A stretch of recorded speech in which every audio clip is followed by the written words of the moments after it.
여러분 행복하십시오. 성령 충만하십시오. 아멘. 마태복음 6장 19절부터 24절까지 말씀. 너희를 위하여 보물을 땅에 쌓아두지 말라. 거기는 좀과 동록이 해하며 도둑이 구멍을 뚫고 도둑질하느니라. 오직 너희를 위하여 보물을 하늘에 쌓아두라. 거기는 좀이나 동록이 해하지 못하며 도둑이 구멍을 뚫지도 못하고 도둑질도 못하느니라. 네 보물 있는 그곳에는 내 마음도 있느니라. 눈은 몸의 등불이니 그러므로 네 눈이 성하면 온몸이 밝을 것이요 눈이 나쁘면 온몸이 어두울 것이니 그러므로 내게 있는 빛이 어두우면 그 어둠이 얼마나 더하겠느냐. 한 사람이 두 주인을 섬기지 못할 것이니 혹 이를 미워하고 저를 사랑하거나 혹 이를 중히 여기고 저를 경히 여김이라. 너희가 하나님과 재물을 겸하여 섬기지 못하느니라. 아멘. 방금 읽은 마태복음 6장 19절부터 24절까지 읽었는데요, 본래 이 말씀은 34절까지 갑니다. 그러니까 마태복음 6장 19절부터 34절까지에는 재물에 대한 예수님의 가르침이 기록되어 있습니다.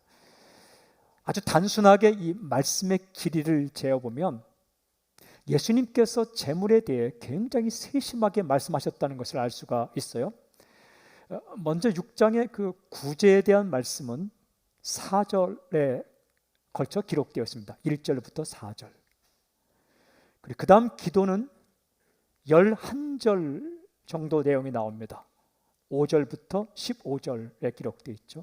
그리고 금식에 대해서는 단 3절, 16절부터 18절까지에 기록되어 있습니다. 그런데 재물에 관하여는 무려 16절이나 기록하고 있습니다. 19절부터 34절까지에 기록되어 있죠. 그만큼 이 땅에서 살아갈 때에 이 재물에 관해, 돈에 관해는 세심한 관심이, 주의가 필요하다라는 겁니다. 영성으로 말한다면 구제, 기도, 금식, 어찌 보면 그것과 대등하게 어찌 보면 더 깊은 영성을 필요로 한다라는 말씀입니다. 돈은요, 잘 다루어야 합니다. 꼭 필요한 것이긴 한데 아주 날카로운 칼과 같아서, 아주 좋은 것이긴 한데 정말 날카로운 양날의 칼과 같아서 잘 다루면 유익이 되지만 잘못 다루면 이내 큰 일을 내고야 마는 그런 것이 바로 물질, 돈입니다. 우리 2주에 걸쳐서 말씀을 듣게 될 것입니다. 재물에 대한 예수님의 가르침 1, 보물을 하늘에 쌓아두라 19절부터 24절. 그리고 재물에 대한 예수님의 가르침 2, 염려하지 말라 25절부터 34절까지 말씀. 오늘은 그 전반부인 19절부터 24절까지 말씀을 읽었습니다. 이 말씀을 묵상할 때 우리는 재물에 대한 예수님의 중요한 메시지를 들을 수 있어요. 첫 번째 포인트입니다. 보물을 땅에 쌓아두지 말고 하늘에 쌓아두라 라는 거예요. 이 재물을 어떻게 사용할 것인가? 땅에 쌓지 말고 하늘에 쌓아두라. 19절과 20절을 보십시오. 너희를 위하여 보물을 땅에 쌓아두지 말라. 거기는 좀과 동록이 해하며 도둑이 구멍을 뚫고 도둑질하느니라. 오직 너희를 위하여 보물을 하늘에 쌓아두라. 거기는 좀이나 동록이 해하지 못하며 도둑이 구멍을 뚫지도 못하고 도둑질도 못하느니라. 예수님께서 아주 분명히 말씀하십니다. 너희를 위하여. 너를 위하는 삶이 무엇이냐? 정말로 진정으로 너를 위하는 삶이 무엇이냐? 보물을 땅에 쌓아두지 말라라고 말씀하십니다. 여러분, 보물 땅에 쌓아두는 거, 이거 우리가 열심히 하는 겁니다. 얼마나 열심히 우리가 합니까? 하지만 예수님은 충격적인 말씀을 하십니다. 보물 땅에 쌓지 말라. 왜 보물을 땅에 쌓아두지 말아야 합니까? 그 이유가 분명히 기록되어 있습니다. 거기는 좀과 동록이 해하며 도둑이 구멍을 뚫고 도둑질하느니라. 무슨 말씀입니까? 땅에 쌓아둔 재물은 내 거 아니다 라는 거예요. 순식간에 사라질 수 있다. 좀이라는 것은 곤충의 일종입니다. 책이나 옷을 갉아먹는 그런 곤충이죠. 동록은 구리나 구리의 합금의 표면에 이렇게 기생하면서 녹슬게 만드는 것입니다. 근데 이 동록이라는 말이 원어로 말하면 먹어 들어가다 이런 의미입니다. 갉아 먹어 들어가다. 메뚜기나 벌레 같은 해충이 갉아 먹어 들어가다. 이거 브로시스라 말하는데 동록이라고 번역했습니다. 원래 이 단어가 충치를 의미하기도 하고 부식, 부패를 말할 때 쓰는 거죠. 그러니까 좀이나 동록 같은 존재가 있어서 네 재산을 갉아먹을 수 있다. 그 다음에 도둑입니다. 도둑은 내가 가진 재물을 내 허락도 없이 가져가는 존재들이죠. 그러니까 우리 주변에 좀, 동록, 도둑 같은 그런 존재가 내 재산을 순식간에 가져갈 수 있다라는 거예요. 이런 존재들이 어떻게 하는가? 정확하게 기록합니다. 해하다라는 것은 멸절시키다, 파괴하다. 아주 강한 표현입니다. 당신이 가진 물질 재산이 항상 위협을 받고 있다라는 거예요. 그 당시에 도둑은 벽을 뚫고 들어왔습니다. 왜냐하면 그 당시에 집들은요 진흙으로 지었기 때문에 도둑이 문을 통해 들어오지 않고 벽을 이렇게 손으로 뚫거나 이렇게 들어왔습니다. 그 당시에 사람들은 돈을 방바닥에 감추었습니다. 옛날 우리 어르신들도 장판 밑에 돈 두었다가 구들장에 타면서 불이 나면서 다 사라질 때가 한두 번이 아니고, 또한 항아리에 넣어서 땅속 깊은 곳에 감추기도 하죠. 그 당시에 사람들도 도둑이 이렇게 벽을 뚫고 들어오니까 방바닥에 숨겨놨습니다. 무슨 말씀입니까? 내가 원치 않아도 여러 가지 요인으로 인해서 순식간에 나의 재산은 사라질 수 있다. 땅에 쌓아둔 재물이라는 게 다 그런 위험에 노출되어 있습니다. 내가 지금 가지고 있다고 해서 내 거 아니라는 얘기예요. 잠언 말씀 읽어보니까 잠언 23장 5절에 이런 말씀이 있더라고요. 내가 어찌 허무한 것에 주목하겠느냐. 정령이 재물은 스스로 날개를 내어 하늘을 나는 독수리처럼 날아가리라. 재물은 허무한 것이다 라고 말씀하십니다. 아주 소중한 거지만 허무하다. 왜냐하면 스스로 날개를 내어서 날아가는 독수리처럼 훨훨 날아간다 라고 우리에게 지혜를 가르쳐줘요. 그 재물이 훨훨 날다가 내게로 오면 얼마나 좋습니까? 내게 있는 현재의 재물도 훨훨 날개를 펴서 날아갈 때가 있다라는 거예요. 우리 어릴 때 동화에 보면 하늘에서 내려온 선녀 같은 게 재물입니다. 와서 살다가 훨훨 날아가는 거죠. 그 지혜를 가르치는 잠언에서는 그렇게 재물을 정의합니다. 허무한 것이다. 날아갈 때는 붙잡아도 놓치지 않으려고 움켜잡아도 잡을 수 없는 것. 떠날 때는 속절없이 떠나는 게 재물이다. 누가복음을 읽어 가다 보면 예수님께서 해주신 이야기가 아주 충격적으로 다가옵니다. 어리석은 부자 이야기예요. 누가복음 12장 16절부터 21절에 기록되어 있습니다. 이야기의 내용은 이렇습니다. 한 마을에 어떤 부자가 있었습니다. 어느 날 이 자기 밭에 소출이 많게 되었습니다. 그러니까 부자가 마음속에 이런 마음이 들었어요. 야, 내가 곡식 쌓아둘 곳이 없으니 어떻게 할까? 이런 고민하고 싶죠. 어쨌든 그 부자가 그런 고민을, 야, 이게 곡식이 많아졌는데 어디다 쌓아두지? 어떻게 하지? 그러다가 혼잣말로 이렇게 결정을 합니다. 내가 이렇게 하리라. 내 곳간, 현재 곳간을 헐리라. 그리고 더 크게 지으리라. 건물 짓겠다는 거예요. 내 모든 곡식과 물건을 거기 쌓아두리라. 쌓아두겠다는 거예요. 그리고 내가 내 영혼에게 이르되 이제 먹고 마시고 즐기자. 그렇게 얘기했다는 거예요. 자신만만한 모습을 보입니다. 가진 재물이 많으니 걱정 의심 없다는 겁니다. 이제 괜찮다는 겁니다. 현재 가지고 있는 재산이 영원하리라고 생각을 했습니다. 근데 이 이야기의 마무리는 예수님께서 하신 말씀으로 마무리가 됩니다. 이야기의 핵심입니다. 누가복음 12장 20절 21절. 하나님은 이르시되 어리석은 자여 오늘 밤에 네 영혼을 도로 찾으리니 그러면 네 준비한 것이 누구의 것이 되겠느냐 하셨으니 자기를 위하여 재물을 쌓아두고 하나님에 대하여 부유하지 못한 자가 이와 같으니라.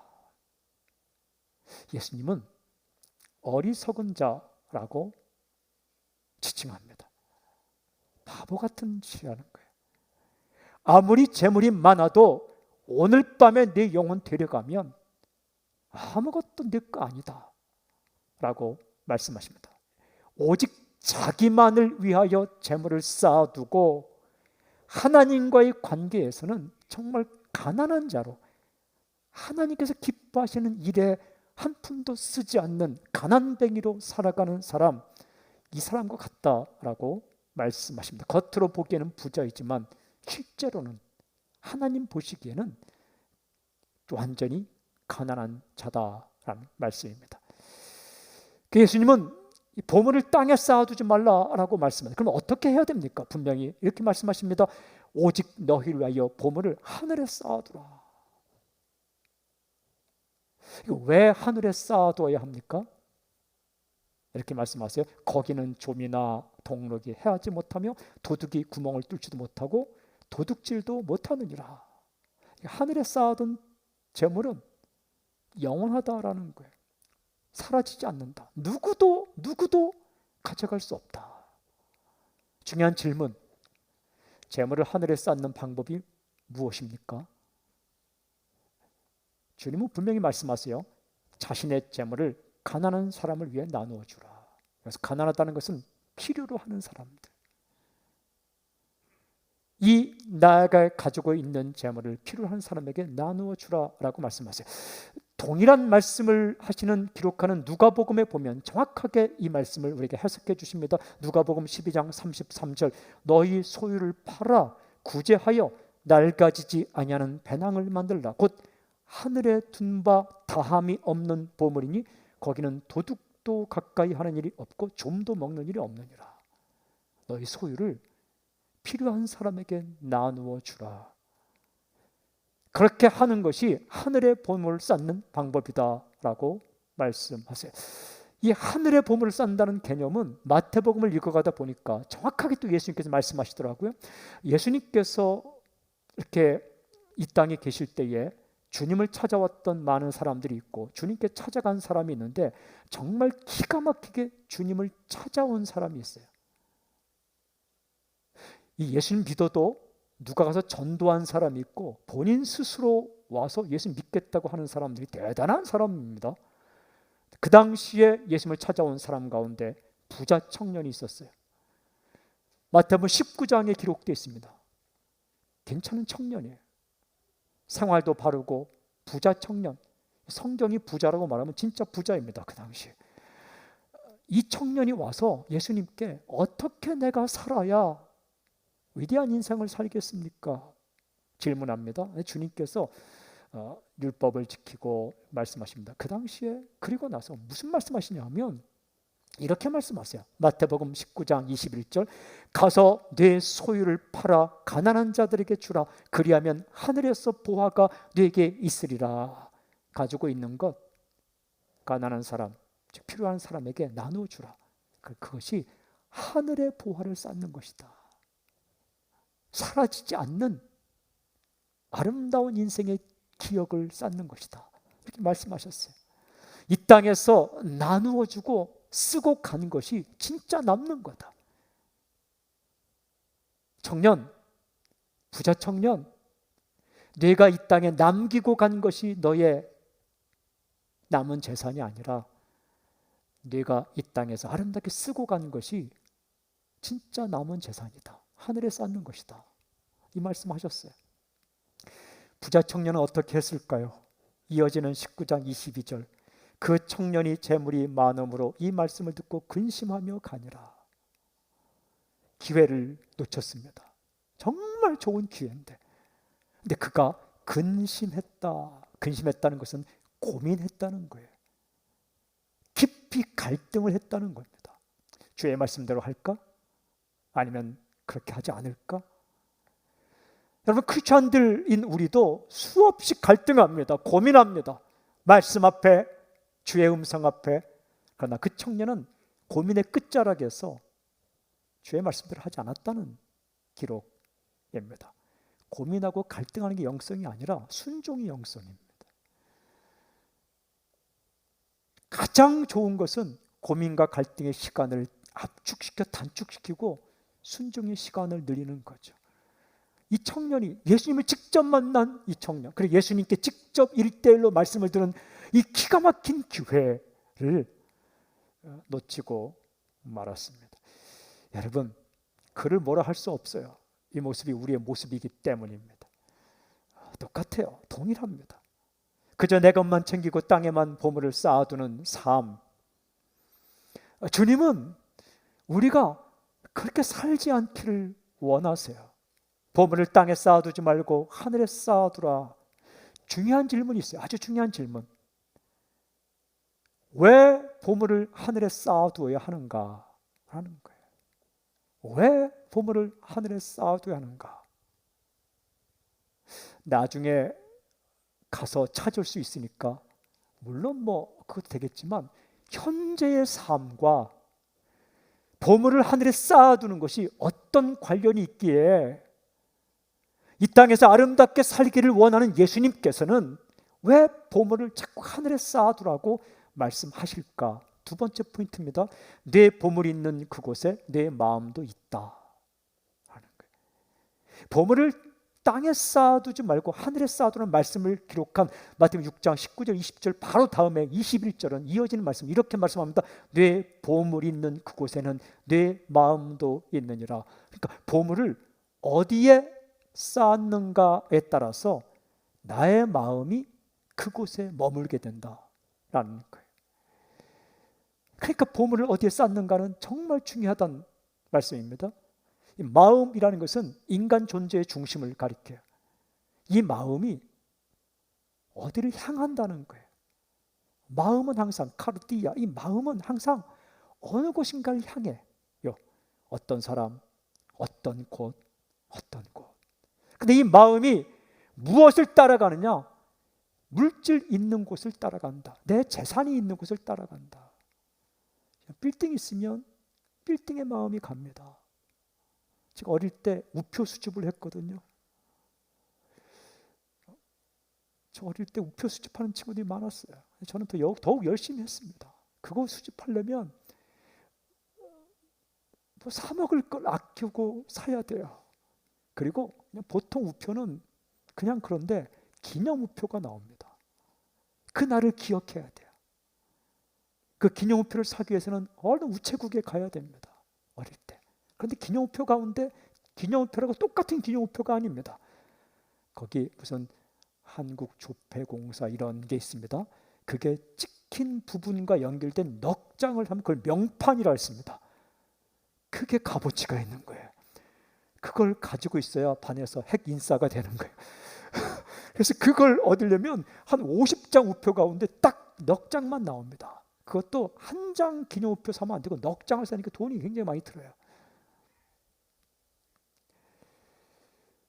그걸 사기 위해서 일찍 일어나 우체국에 가요. 평일날 기념우표가 나오면 어떻게 합니까? 삼촌 부모를 동원해서 사야 되는 거예요. 그리고 그것보다 더 값어치 나가는 우표가 쉬트라고 해서 딱 우표를 가운데 딱 넣고 가에다가 흰 종이를 쫙 해서 아주 멋지게 나오는 우표. 그것도 10장이 시리즈로 나올 때가 있습니다. 1, 2, 3, 4, 5, 6, 10. 그거 9번 하나만 빠져도 별로 아닙니다. 그것도 한 번에 10장이 나오는 게 아니라 시간 텀을 두고 이렇게 그걸 쫙.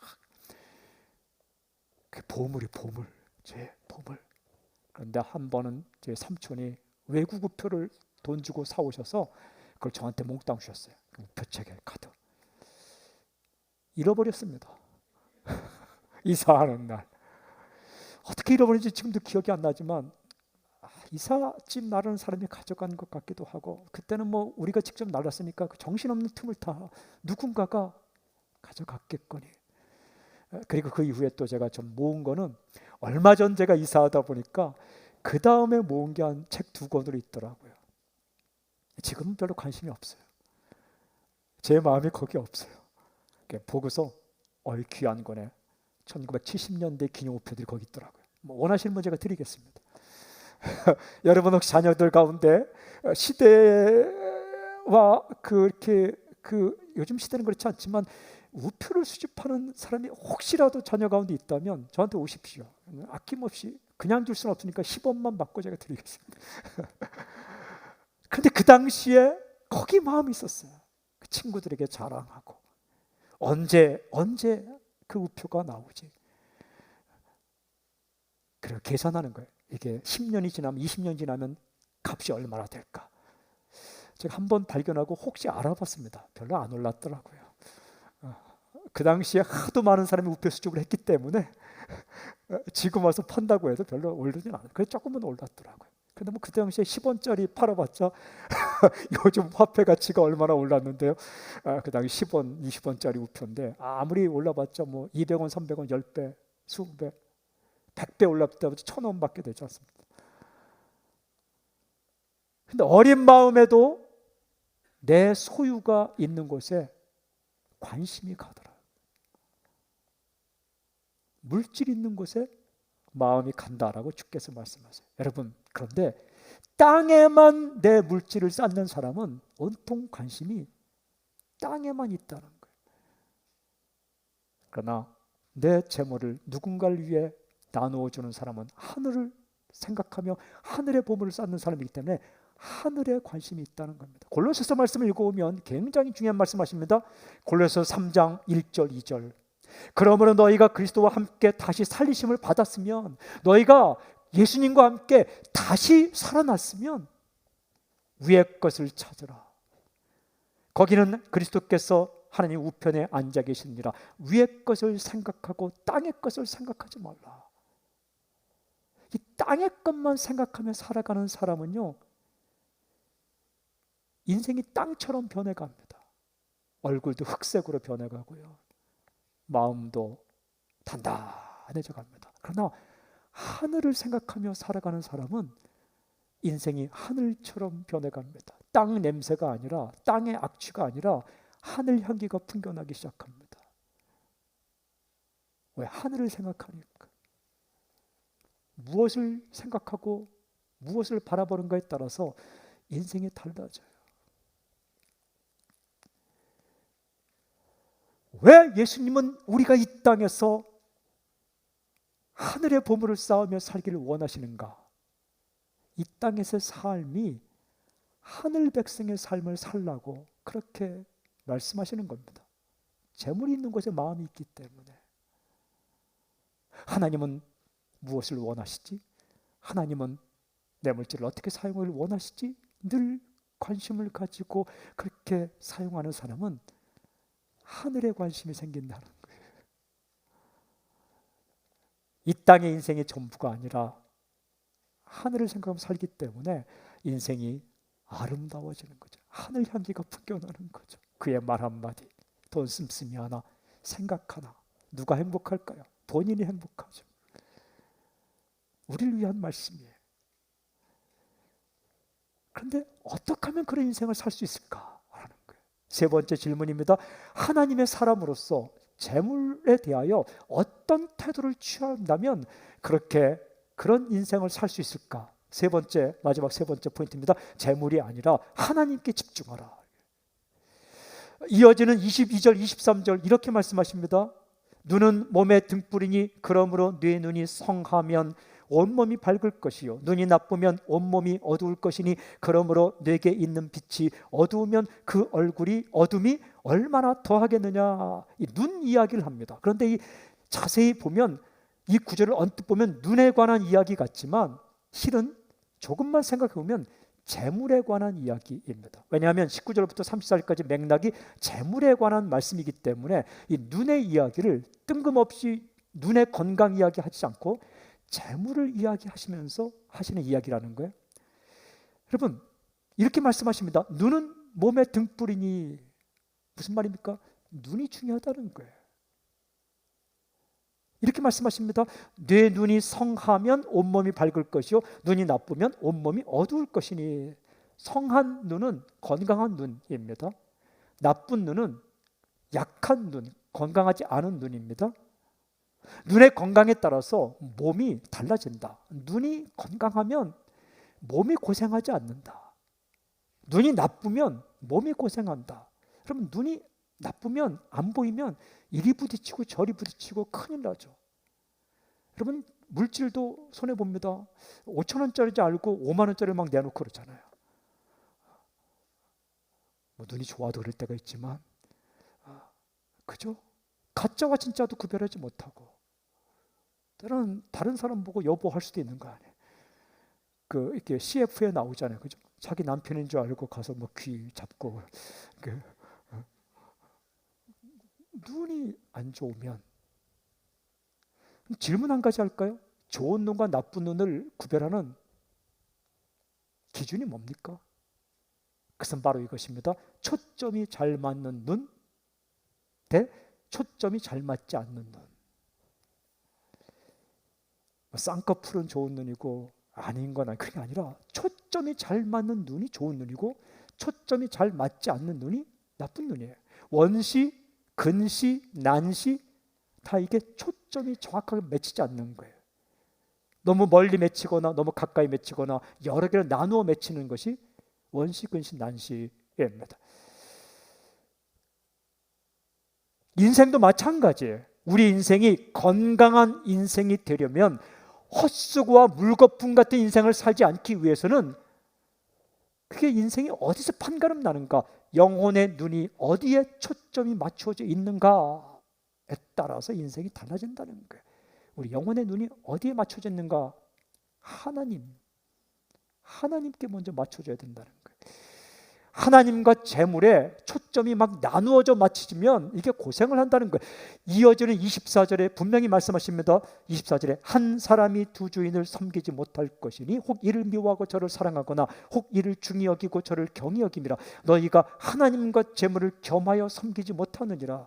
한 사람이 두 주인을 섬기게 되면 두 주인을 온전히 섬길 수 없다는 거예요. 왜냐하면요, 섬긴다라는 것은 초점과 관심과 모든 주의를 집중하는 것인데 우선적인 선택을 요구하기 때문에 그렇습니다. first와 second, third가 분명하기 때문에 1순위, 2순위, 3순위가 우선순위가 분명하기 때문에 이렇게 똑같이 섬길 수 없다는 겁니다. 왜냐하면 이렇게 말씀하세요. 혹 이를 미워하고 저를 사랑하거나 혹 이를 중히 여기고 저를 경히 여김이라. 인간은 이럴 수밖에 없다는 거예요. 우리는 하나님도 잘 섬기고 재물도 잘 하길 원하지만 인간이 그럴 수가 없다는 겁니다. 이렇게 했어요. 여기서 미워하다, 사랑하다라는 것은 절대적인 개념이 아니라 상대적인 비교 개념이에요. 정확하게 풀어오면 미워하다라는 것은 세컨드, 두 번째 위치에 놓는다라는 거예요. 비교 개념이에요. 사랑한다라는 것은 first, 첫 번째 위치에 놓는다. 비교 개념이에요. 그래서 사랑한다라는 것은 무엇보다 더 사랑한다라는 의미고, 미워한다는 것은 막 그냥 죽이도록 미운 게 아니라 무엇보다 덜 사랑한다. less, 덜 사랑한다. 두 개가 있는데 이걸 더 사랑하면 사랑한다. 좋아하긴 좋아하는데 이것보다 이걸 조금 사랑한다면 미워한다라는 개념을 쓰는 거예요. 이걸 예수께서 풀어주셨어요. 중히 여긴다, 경히 여긴다. 중히 여긴다는 건 소중하게 생각한다. 정말 더 관심을 갖는다. 경히 여긴다는 덜 관심을 갖는다. 다음 위치에 놓는다. 이 개념으로 쓰인 성경 구절이 두 군데가 있어요. 누가복음 14장 26절, 물은 내게 오는 자가 자기 부모와 처자와 형제와 자매와 더욱이 자기 목숨까지 미워하지 아니하면 능히 내 제자가 되지 못하고. 여기 자기 목숨 미워하고 자기 자기 아내 미워하고 자기 형제 미워하고 자기 자매를 미워해야만 내 제자다. 이 말은 무슨 뜻이에요? 막 죽이도록 미운 게 아니라 두 번째 위치에 놓는다는 거예요. 아무리 소중한 존재도 하나님보다 앞서지 않는다. 그래야 내 제자에 합당하다. 이 말씀이에요. 그 다음 마태복음 10장 37절 아버지나 어머니를 나보다 더 사랑하는 자는 내게 합당하지 아니하고 아들이나 딸을 나보다 더 사랑하는 자도 내게 합당하지 아니하며 그 무엇도 첫 번째 위치에 놓으면 내 제자에 맞지 않다. 그런 의미. 하나님과 재물 소중하죠. 예수님은 절대 재물이 쓸모없다라고, 돈이 쓸모없다라고 말씀하지 않았습니다. 그렇지 않으면 열심히 살아야 돼요. 열심히 돈 버십시오. 최선을 다해 물질을 벌어야 내 가족 사는 거예요. 불안당처럼 게으름뱅이처럼 그렇게 살지 마십시오. 그렇지 않으면 최선을 다해 삽니다. 물질은 중요합니다. 왜 중요하냐? 땀의 대가이기 때문에, 내 눈물의 대가이기 때문에. 그 물질을 벌기 위해서 얼마나 굳은 핍박을 당합니까? 저 어릴 때에 시장에 가보면 그 물건 하나 팔기 위해서 갖은 말을 다 들어야 돼요. 물건 고르다가 휙 나가면서 뭐 이상한 말도 하는 사람도 있고요. 좋은 사람도 있지만 항상 이상한 사람도 있는 거예요. 그 말을 참아야 돼요. 그렇다고 막 그 손님이 뭐라 한다고 해서 막 대꾸하면 큰일 나는 거예요. 뭐 어느 가게 가니까 주인이 왕이다 써 있더라고요. 명동에 어느 가게 주인이 왕이다. 뭐 그 굉장히 귀한데 그렇게 막 손님한테 다 하다 보면 나만 할 손님 없잖아요. 그 새벽같이 일어나 그 밤늦게까지 일하고 그러면서 이렇게 내 손에 들어온 게 그게 물질이에요. 그거 있어야 가족이 사는 거죠. 예수님은 절대 물질을 비하하지 않으셨습니다. 그러나 그 물질이 아무리 소중하더라도 하나님과 같은 위치에 올 수는 없다. 초점이, 포커스가 먼저 하나님께 집중해 있어야 하나님의 나라를 생각하고 아름답게 살 수가 있다. 여러분, 하나님과 재물을 겸하여 섬길 수 없다는 것은 돈은 섬김의 대상이 아니다라는 거예요. 돈은 섬김의 대상이 아니라 돈은 사용의 대상이다. 어떻게 다를까요? 돈을 섬기는 사람과 하나님을 섬기는 사람의 차이가 무엇일까? 이렇게 정리할 수 있습니다. 재물과 하나님께 초점이 나누어져 맞춰져 있다. 이게 돈을 섬기는 사람이에요. 돈에만 초점 맞춰오지 않습니다. 하나님을 믿긴 믿지만 더 많은 관심이 돈에 있는 거죠. 그 다음에 하나님 섬기는 사람은 하나님께 초점이 맞춰져 있다. 이들의 삶이 어떻게 다를까요? 굉장히 다릅니다. 여러분, 재물을 위하여 하나님을 이용한다. 이 사람이 하나님과 재물에 초점이 나누어져 맞춰 있는 사람이에요. 재물을 위해 하나님을 이용해요. 그러나 하나님께 초점이 맞춰 있는 사람은 어떻게? 하나님을 위하여 재물을 사용한다. 하나님께서 기뻐하는 일을 위해 재물을 사용할 수 있다. 재물의 노예가 아니라 재물의 주인으로 로드십을 갖고, 재물의 노예가 아니라 끌려다니는 인생이 아니라 그것에 울고 웃는 인생이 아니라 하나님 초점 맞추고 재물을 사용하는, 정말 재물에 위에 올라타고 그것을 놓을 때와 움켜쥘 때를 알고 살아가는 인생을 살게 된다. 이번에 이 말씀을 묵상하면서 디모데전서를 묵상하게 되었는데, 사도 바울이 아들 같은 디모데에게 편지를 쓴 것이 디모데전서, 디모데후서인데요. 디모데전서를 읽어보니까 1장부터 굉장히 중요한 말씀이 나오더라고요. 그런데 그 겉면의 클라이막스인 6장에 가서 무슨 이야기하는가? 돈 얘기를 하더라고요. 그러니까 이 재물에 관한 영성은 굉장히 중요한 영성이에요. 6장을 읽어보니까 예수님께서 하신 이 말씀을 정말 기가 막히게 세 가지로 요약하고 있었습니다. 먼저는 돈을 사랑하지 말라라고 권면하더라고요. 디모데전서 6장 10절, 돈을 사랑함이 일만하게 뿌리가 되나니 이것을 탐내는 자들은 미혹을 받아 믿음에서 떠나 많은 근심으로써 자기를 찔렀도다. 돈을 사랑한다는 것은 말씀드렸어요. 사랑은 첫 번째 위치에 놓는다.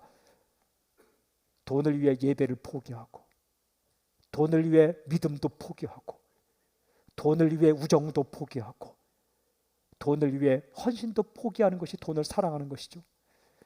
그것은 결국 어떻게 자기를 찌르는 것이 된다. 여러분, 우리가 물질을 이렇게 모으고 싶을 때에 하나님께 좀 눈 감아 주셨으면 할 때가 있어요. 하나님 자꾸 보고 계시는 게 느껴지면 이렇게 좀 이 돈을 내가 좀 먹어야 되는데, 먹는다, 이렇게 돈을 좀 얻어야 되는데, 하나님 자꾸 보시는 것 같아서, 하나님 살아계신 것 같아서 이게 부담, 하나님 잠깐만 눈 감아 주십시오. 물질을 위해 하나님을 포기하는, 이게 돈을 사랑하는, 물질 first, 하나님 second. 결국 그렇게 차지한 돈이 어떻게 되고 자기를 찌른다. 결국 그것 때문에 어렵게 됩니다. 결국 그 돈 때문에, 그 뇌물 때문에, 그 가져서는 안 되는 것 때문에 자기 인생이 망가진다 하는 거예요. 그러니까 어떻게 살아야 되는가? 이렇게 두 번째로 권면합니다. 자족하는 마음을 먼저 가져라. 자족은 스스로 만족하는 것. 디모데전서 6장 6절 8절. 그러나 자족하는 마음이 있으면 경건은 그 이익이 되느니라. 우리가 세상에 아무것도 가지고 온 것이 없음에 또한 아무것도 가지고 가지 못하리니 우리가 먹을 것과 입을 것이 있은즉 족한 줄로 알 것이니라. 자족하는 마음을 가져야 돈의 유혹을 이길 수 있다. 자족은 뭡니까? 스스로 만족하는 것. 난 모자라 이게 아니라 감사해, 만족해, 충분해. 그 토대 위에 돈을 버는 거예요. 모자라서 돈을 버는 게 아니라 먹을 것과 입을 것이 있은즉 족한 줄로 알고 이 정도면 충분해. 그러나 나만을 위한 인생이 아니라 내가 누군가를 위해 나눠주고 싶어서 최선을 다해 일하는 거예요. 근데 먼저는 먹을 것과 입을 것이 있으면 족한 줄로 알라. 왜? 가지고 온 것도 없다. 다 두고 간다. 사랑하는 여러분,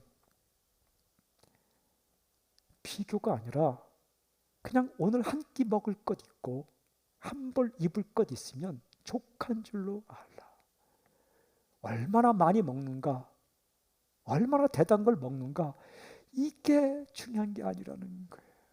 얼마나 대단한 옷을 입는가, 이것도 우리의 관심 초점 아니에요. 그냥 한 벌 입을 옷 입고 추위 피할 것, 한 끼 먹을 것 있고 배고픔 피할 것, 이거 있으면 먼저 만족하라. 감사합니다.